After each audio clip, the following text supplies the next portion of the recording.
Bismillahirrahmanirrahim. Alhamdulillahi rabbil alamin. Wassalatu wassalam ala asyrafil anbiya wal mursalin Sayyidina wa maulana Muhammadin wa ala alihi wa ashabihi ajma'in.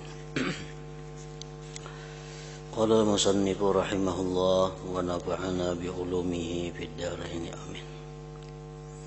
Ceraian ketiga atau bagian ketiga, adab-adab dengan orang yang kita kenali, bukan sahabat karib. Adab-adab dengan orang yang kenal biasa.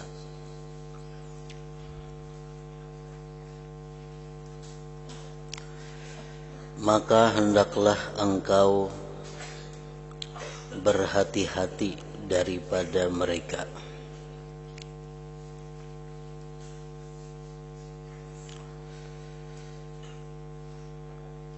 Karena engkau tidak menemui kejahatan kecuali daripada orang yang sudah engkau kenali. Artinya, hati-hati Bapak Tuhan lawan orang, hati-hati berkenalan dengan orang. Karena kebanyakan hal-hal yang merugikan kita itu datangnya daripada kenalan.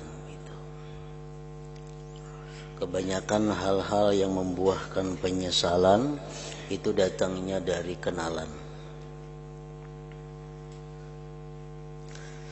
Lain halnya dengan sahabat karib.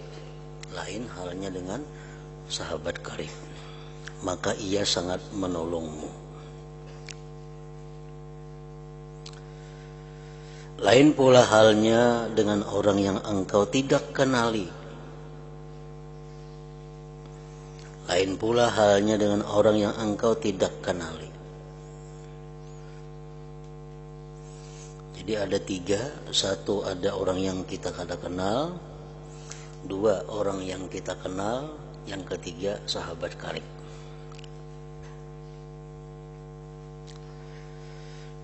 Maka jangan engkau campuri segala urusan mereka.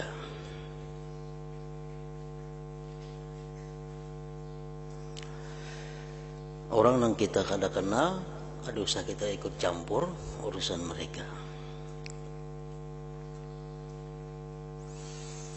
Hanya saja kejahatan itu datang daripada orang yang engkau kenali, yang mereka menunjukkan persahabatan di lidah mereka. Yang mereka menunjukkan persahabatan di lidah atau di mulut mereka. Maka kurangkanlah daripada berkenalan sekuasamu. Jangan hendak memperbanyak kenalan artinya. Lain hal sahabat karib, nah itu perlu diperbanyak karena itu saling menolong, saling membantu. Nah, kalau hanya kenal-kenal biasa, itu hendaknya jangan banyak. Maka kurangkanlah daripada berkenalan sekuasamu. Tetapi kalau engkau terpaksa juga berkenalan, seperti dengan mereka yang engkau selalu terjumpa di madrasah atau di masjid jami atau surau-surau, atau di dalam negeri, atau di dalam pekan, pasar.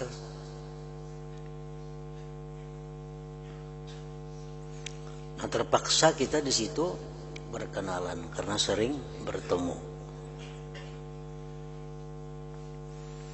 Nah, kalau terpaksa juga kita berkenalan dengan seseorang akibat sering berjumpa, maka jangan engkau menghina siapa saja di kalangan mereka. Jangan engkau merendahkan siapa saja di kalangan mereka. Karena engkau tidak tahu tentang diri mereka. karena kita kada tahu, kada kenal banyak tentang keadaan mereka. Barangkali mereka jauh lebih baik daripadamu. Namun jangan pula engkau melihat mereka dengan pandangan kebesaran ketika mereka memiliki harta kekayaan atau kepangkatan mereka, kepangkatan dunia. Jangan kita menghinakan mereka, jangan pula kita mengagungkan mereka, membesarkan mereka karena mereka itu orang berpangkat atau orang berharta.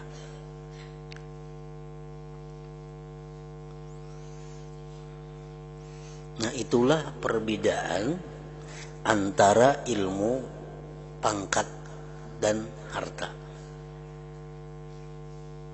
Kalau orang itu berilmu,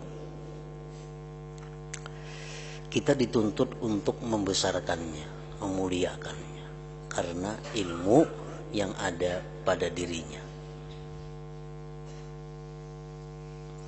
Baik orang tersebut mengamalkan ilmunya, atau orang tersebut belum mampu mengamalkan ilmunya.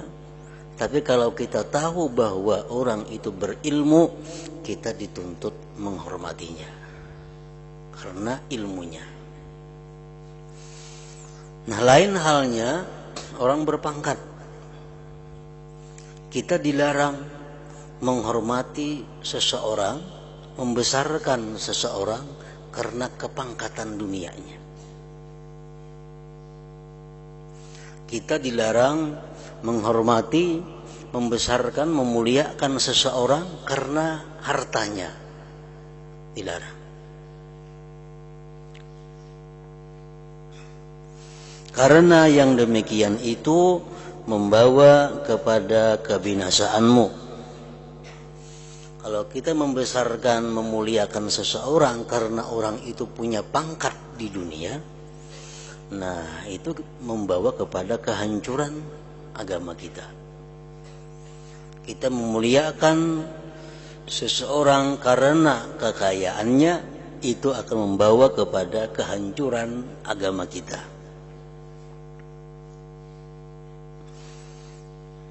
Dan dunia ini sebenarnya hina di sisi Allah, dan hina pula seluruh isinya.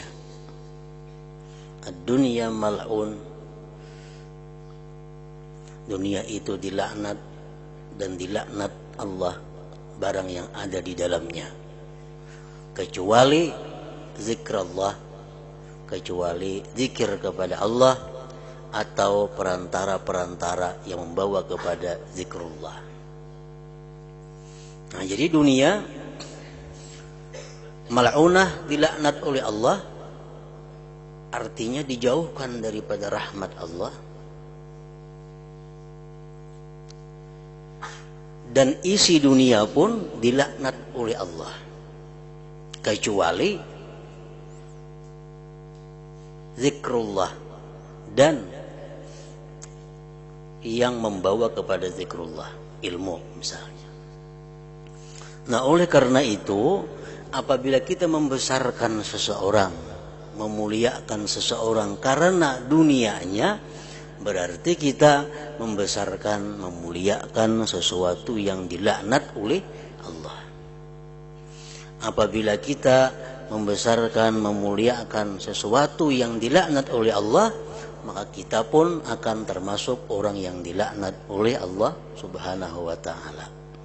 Nah, makanya tadi kalau kita memuliakan orang karena hartanya, kita memuliakan orang karena pangkat dunianya, itu akan membawa kebinasaan kepada diri kita.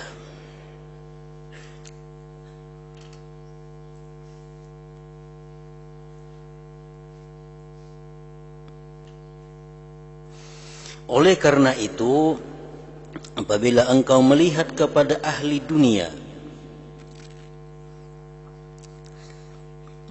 baik itu berpangkat atau berharta, dengan pandangan kebesaran, maka akan jatuhlah harga dirimu pada pandangan Allah Ta'ala.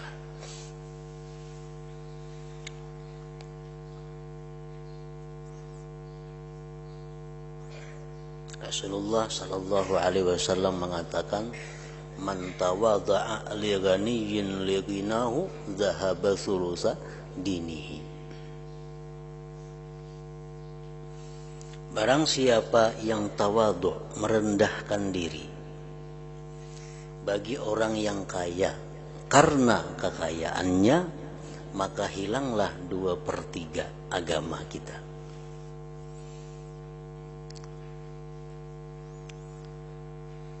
Kita boleh menghormati orang kaya, tapi jangan karena kekayaannya. Kita boleh menghormati orang yang berpangkat, tapi bukan karena pangkatnya. Misalnya, orang kaya tersebut dikenal sebagai pemurah. Nah, orang kaya itu pemurah. Lalu si kaya ini kita hormati karena dia pemurah. Nah, ini kita menghormati karena kebaikannya. Itu disuruh memuliakan orang yang dimuliakan Allah. Orang pemurah, orang yang dimuliakan oleh Allah. Kalau kita menghormati orang yang dimuliakan Allah, kita pun dimuliakan oleh Allah. Nah, jadi artinya orang-orang kaya yang kita kada kenal, yang kita kada tahu tentang kepemurahannya, kita kada tahu tentang kebaikannya, kita kada perlu berkenalan dengan orang kaya tersebut, karena akan membawa kepada kehancuran diri kita sendiri, kebinasaan diri kita sendiri. Nah, kalau orang kaya itu sudah dikenal pemurahnya, orang kaya itu dikenal umpamanya sebagai ahli ibadahnya, atau orang kaya itu dikenal dengan kealimannya, kita hormati dia karena dia ahli ibadah, kita hormati orang kaya itu karena kebetulan dia orang yang berilmu, kita hormati orang kaya itu karena dia orang yang pemurah. Nah, itu dituntut di dalam ajaran agama kita.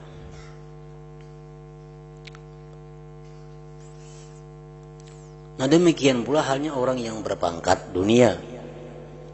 Kita kada boleh menghormati mereka karena kepangkatan dunia.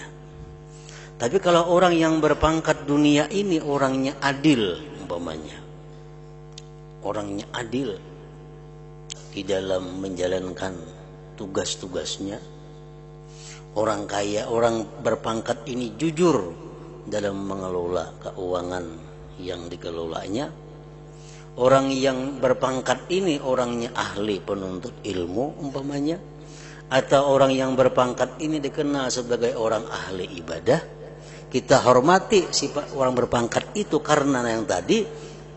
Nah, itu dituntut di dalam, diajarkan di dalam agama kita. Orangnya berpangkat umpamanya jadi pembakal. Pembakal itu pangkat dunia. Nah, kebetulan si pembakal ini orangnya ahli ibadah, kita hormati si din. Kita hormati bukan karena pembakalnya itu, tapi karena ini orang ahli ibadah. Nah, itu diajarkan di dalam agama kita. Pembakalnya orangnya adil dalam menjalankan tugasnya, mengelola keuangan yang diamanahkan kepadanya, adil. Kita hormati pembakal karena adilnya itu. Nah, itu diajarkan dalam agama kita.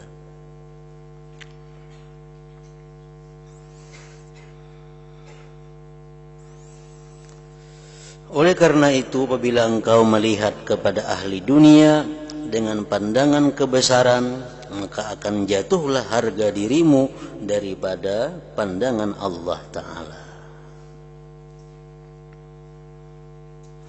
Namun ada satu hal yang kita dimaafkan, menghormati orang yang dibenci, dimurka Allah.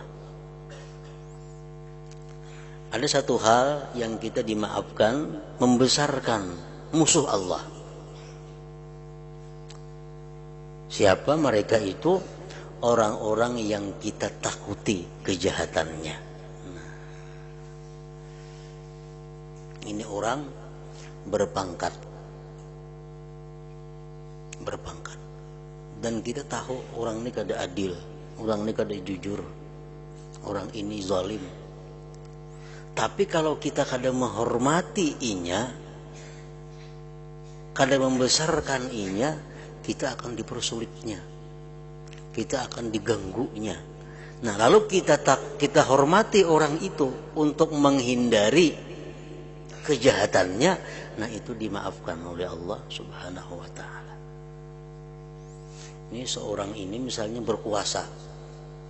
Bila kita kadang menghormati sidin, kita ngalih. Berurusan ini kena kada diizini sidin, berurusan ini kada dibulihakannya, berurusan ini kada dibarinya. Karena kita kadang menghormati. Lalu kita hormati ya. Kita hormati bukan karena pangkatnya, kita hormati bukan karena orang ini ahli ibadah, kita hormati orang ini semata-mata karena menjaga jangan sampai diganggunya. Nah, itu dimaafkan oleh Allah. Banyak itu terjadi. Di kampung ada orang ahli maksiat, orangnya jagau, sedikit tampar, sedikit pukul. Maka orangnya zalim, orangnya ahli minum arak, orangnya ahli judi.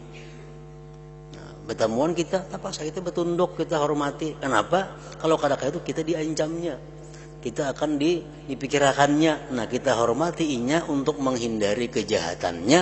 Nah, itu dimaafkan. Ada hadis Nabi yang mengatakan, artinya sejahat-jahat manusia orang yang dibesarkan, orang yang dihormati karena khawatir kejahatannya, itu sejahat-jahat manusia. Orang tuh hormat lawan sidin tuh karena sidin itu jahat. Orang khawatir karena kejahatannya dihormati orang. Nah, itu sejahat-jahat manusia. Orang yang dihormati karena kejahatannya. Dan jangan engkau mengorbankan akan agamamu karena hendak mendapatkan sedikit daripada harta mereka, ahli dunia. Nah, kita mematuhi orang-orang kaya, kita membesarkan orang-orang kaya karena mengharapkan pemberiannya, karena mengharapkan bantuannya. Nah, jangan sekali-kali.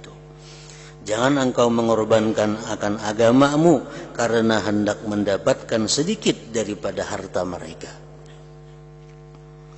Maka siapa yang berbuat demikian, ia akan dipandang rendah pula oleh mereka. Kalau kita menghormati orang kaya karena kekayaannya, karena mengharapkan pemberiannya, karena mengharapkan bantuannya, kita hormati mereka, kita hina dalam pandangan Allah dan kita hina di pandangan mereka itu. Kemudian ia akan terhalang daripada mendapat sebarang keuntungan daripada mereka.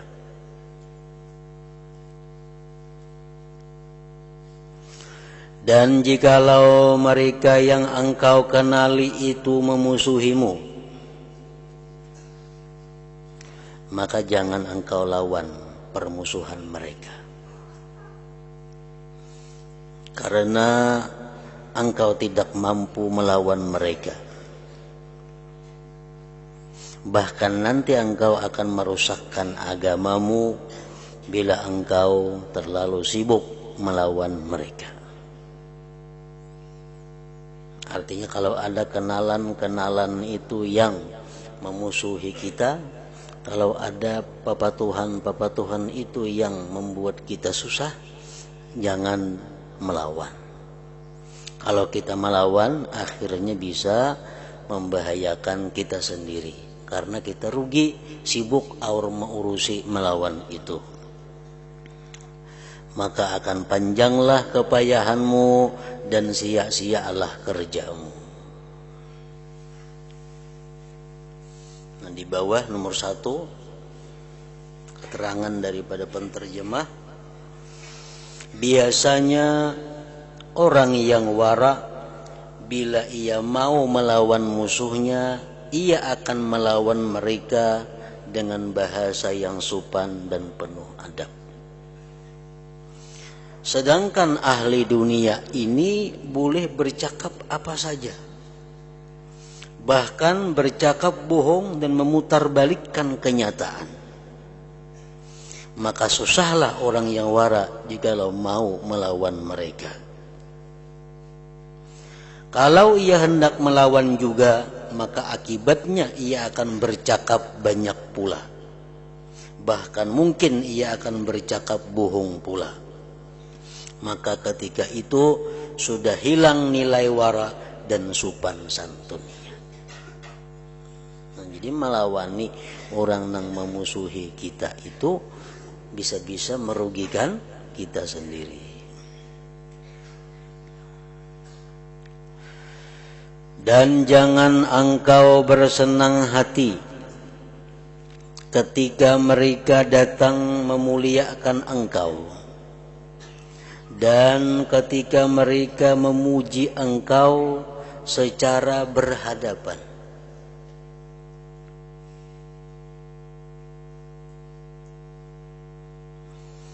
Dan ketika mereka menunjukkan rasa kecintaan kepadamu.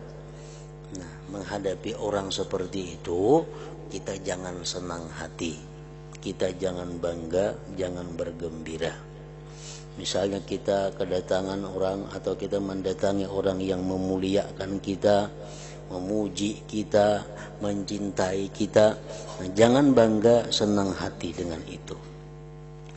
Karena apabila engkau coba memeriksa hakikat daripada penghargaan itu, engkau tidak akan mendapatkan hakikat itu. Mungkin 1 dari 100 pun susah engkau dapati. Orang-orang yang memuji kita, orang-orang yang memuliakan kita, kita boleh bangga, tapi bangga bukan dengan pujian itu. Kita bangga bukan dengan kemuliaan yang mereka berikan itu, bukan. Tapi kita boleh bangga, bangganya dengan tutupan Allah yang menutupi keaiban dan kekurangan kita. Kalau orang ada memuji kita, memuliakan kita, kita bangga. Bangganya apa? Bangganya dengan Allah yang menutupi kekurangan kita. Sebab andai kata kita ini kada ditutupi oleh Allah kekurangan keaiban kita, niscaya seorang pun tidak akan mencintai dan memuji, memuliakan kita. Orang itu memuliakan kita karena Allah menutupi keburukan diri kita. Nah, jadi kalau orang memuji kita, kita jangan bangga kepada pujian itu, banggalah dengan Allah yang menutupi rusaknya diri kita. Kalau kita bangga dengan pujian itu, nah kita yang salah. Kita salah. Kenapa? Karena yang mereka puji itu sebujurnya kada bujur. Bangga dengan yang kada bujur juga.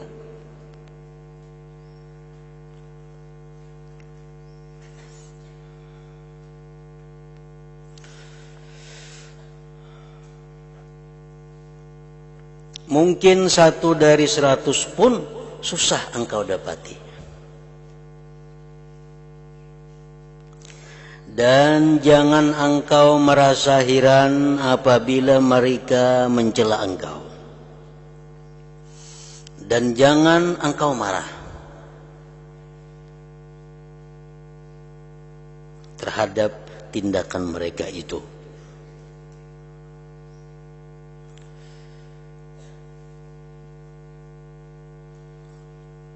Makanya tadi kita disuruh jangan melawani. Jangan melawani. Kalau ada orang yang menghina kita, merendahkan kita. Dan jangan engkau merasa heran apabila mereka mencela engkau. Dan jangan engkau marah terhadap tindakan mereka itu. Karena apabila engkau menyadari hal itu, pasti engkau mendapatkan dirimu membuat seperti perbuatan mereka.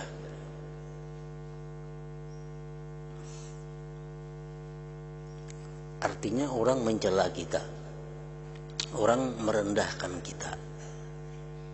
Kalau kita pikirkan diri kita ini sebujurnya, apa yang dicelakkan orang kepada kita memang ada dalam diri kita.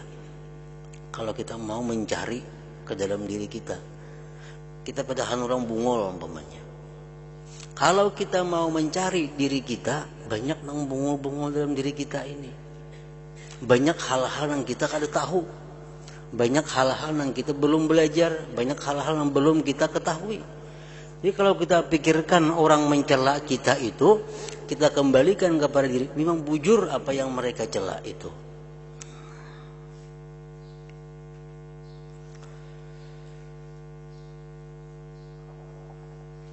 Engkau juga berani mencela kawan-kawan dan sahabatmu. Ikam ingin rancak jauh mencelai orang. Bahkan engkau sebenarnya telah berani memperkatakan gurumu yang mengajarmu dan ibu bapakmu sendiri. Engkau berani menyebut-nyebut mereka di belakang, mengumpat mereka dengan perkataan yang engkau tidak mampu berterus terang di hadapan mereka itu.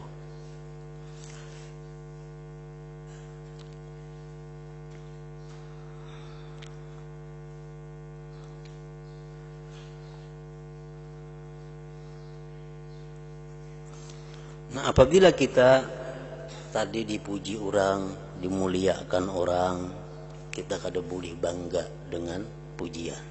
Yang kita banggakan adalah, yang membuat kita gembira adalah Allah yang menutupi kerusakan diri kita sehingga orang melihatnya baik. Nah, kemudian kita kada boleh sedih apalagi marah kepada orang yang mencela kita. Kada boleh. Kita boleh marah, kita boleh sedih kalau kita memikirkan bahwa Allah Ta'ala telah membukakan keaiban diri kita sehingga diketahui oleh orang. Kita sedih. Sedihnya bukan karena manusia yang mencela kita, kada. Sedihnya itu karena Allah membuka aib diri kita kepada orang lain sehingga dicela orang. Itu boleh sedih seperti itu, kada apa-apa.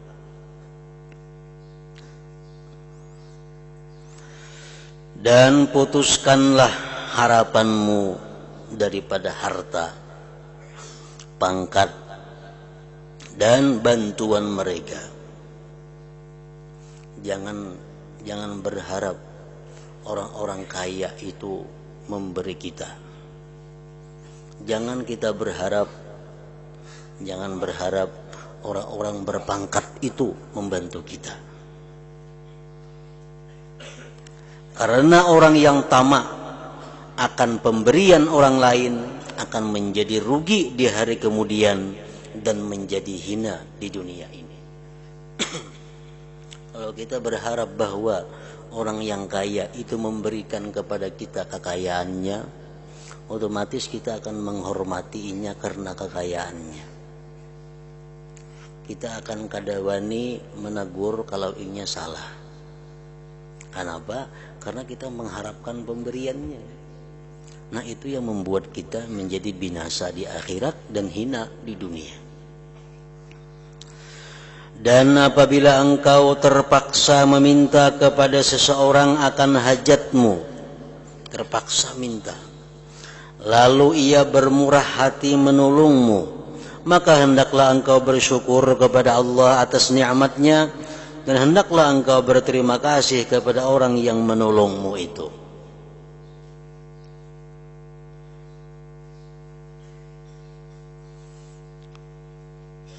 Bersyukur kepada Allah artinya apa? Kita mengingat bahwa bantuan ini datangnya daripada Allah. Dan kita berterima kasih kepada si manusia ini karena inyalah perantara bantuan itu sampai kepada diri kita.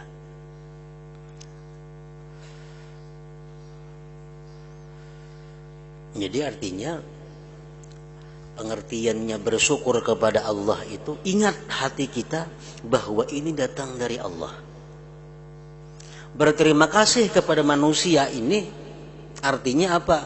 Mendoakan mereka karena mereka menyampaikan hadiah Allah itu kepada kita. Kalau kita kada berterima kasih atau kada mendoakan orang yang memberikan nikmat kepada kita, manusia yang mengantarkan nikmat kepada kita, maka kita akan berbahaya. Berbahayanya apa?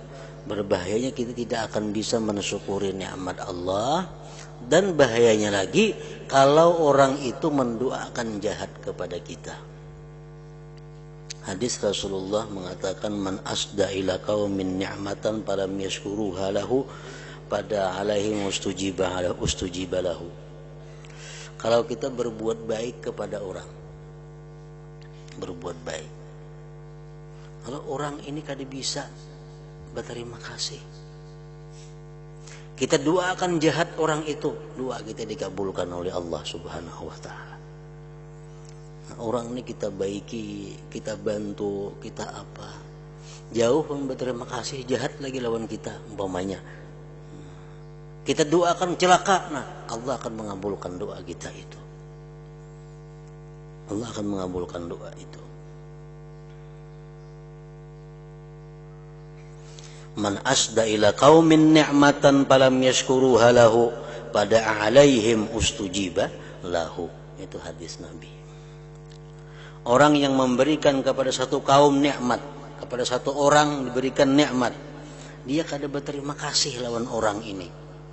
Lalu orang ini berbalik mendoakan celaka kepada inya, dikabulkan oleh Allah. Orang mengantarakan nikmat lawan kita, berterima kasih kada kita, jauh lawan memberi, jauh lawan mendoakan, takurihing aja kada. Kasal nang matar ni kasal, mudahan celaka, kabul doanya. Kabul. Ada anjuran Rasulullah Sallallahu Alaihi Wasallam, kalau kamu, ujar Nabi, diberikan orang sesuatu, fakafi'uh, balas. Kalau orang memberikan sesuatu kepada kita, balas. Itu salah satu bentuk terima kasih kita. Orang beri kita nasi, umpamanya sepiring. Nah, kayaknya memulihkan piring itu isinya apa? Pisang nggak hintalo kasih biji. Itu pakapi. Oh, artinya ini orang beri nasi, piringnya kata diatarakan, orang tuhok mencari piringnya mana pulang. Soal munjuk piringnya bebasuh kada, ini kan jauhan berterima kasih. Namun orangnya itu kasal lawan kita, didoakannya kita kada baik, Allah mengabulkan doanya. Nah, ujar Nabi, kalau engkau diberi seseorang, balaslah. Kalau kada mampu membalas, doakanlah dia. Nah, doakanlah dia.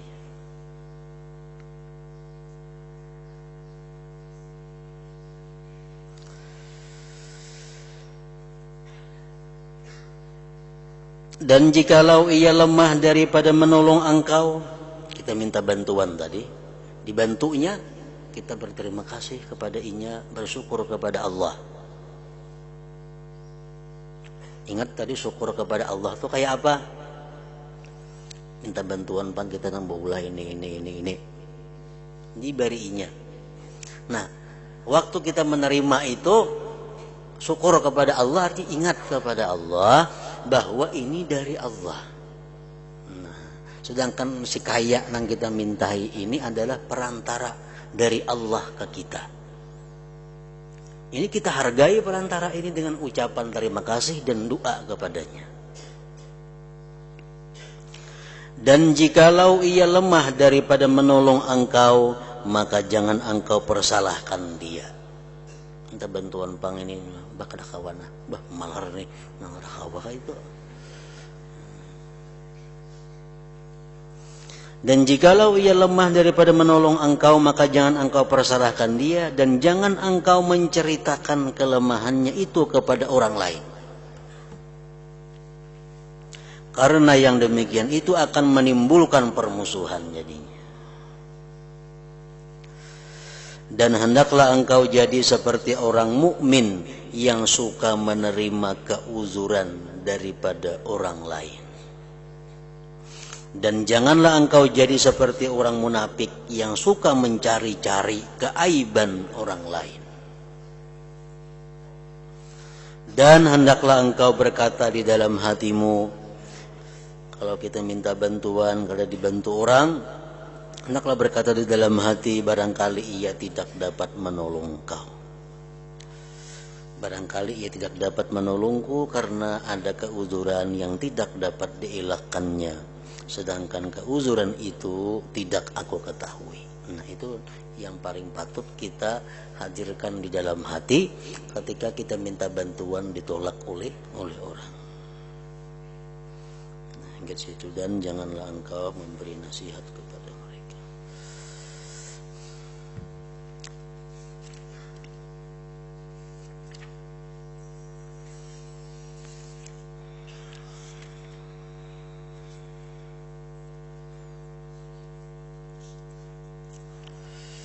Beritahukan kepada seluruh santri putra bahwa setelah hari ini para santri akan menerima laporan pelajaran dalam setahun atau berbagi rapot. Nah, kita libur hanya sampai hari Ahad, karena hari Ahad itu santri-santri yang baru akan masuk komplek. Sedangkan libur panjang insya Allah kita mulai seminggu sebelum Ramadan dan seminggu sampai seminggu sesudah Lebaran. Nah, jadi untuk liburan ulangan ini ditiadakan karena waktunya mendekati dengan liburan panjang bulan Ramadan. Di samping itu, kepada para santri sekalian, bahwa setelah kita turunan hari Ahad, kita akan memulai pelajaran-pelajaran yang baru. Pelajaran baru artinya pelajaran baru, kita memulai kitab. Jadi walaupun angkanya naik, ya pelajaran baru juga artinya baru mulai. Baru mulai. Nah, di situ kebiasaan para salafus salihin, para orang-orang dahulu, mereka mengutamakan itu belajar di awal-awal kitab, mereka tidak mau tertinggal, dan di akhir-akhir kitab. Kenapa? Karena di awal-awal kitab itu biasanya di situ mengandung doa dari para pengarang kitab. Setiap awal kitab itu ada doa, dan orang yang mengarang kitab itu secara khusus berdoa, munajat kepada Allah di waktu yang khusus sebelum mereka mengeluarkan kitabnya. Mereka menulis, mereka berdoa kepada Allah agar yang membaca kitabku ini diberikan ilmu yang bermanfaat. Lihat aja kitab-kitab kebanyakannya seperti itu. Dan di ujung kitab pun biasanya seperti itu. Nah, oleh karena itu, harapan saya kepada seluruh santri sekalian, jangan sekali-kali ketinggalan pelajaran pada permulaan kitab itu dan akhir kitab itu. Apapun halangan, apapun keuzuran yang ada, hendaknya ditinggalkan demi untuk mendapatkan doanya para wali-wali Allah Subhanahu wa ta'ala itu. Karena kita meyakini bahwa doa-doa dari mereka yang dicintai Allah itu, doa-doa dari mereka-mereka orang saleh, para pengarang kitab itu dikabulkan oleh Allah Subhanahu wa ta'ala. Nah, jadi utamakanlah agar kita jangan hanya membaca kitab beliau-beliau itu, tapi kita dapat juga doa dari mereka itu. Nah, sekali lagi saya ulangi bahwa setelah kita bagi rapot, kita libur, dan libur sampai sore hari Minggu ini. Hari Senin insya Allah kita sudah mulai untuk menjalankan aktivitas pelajaran kita seperti biasanya insya Allah ta'ala. Hadratin Nabi sallallahu alaihi wasallam, Al-Fatihah.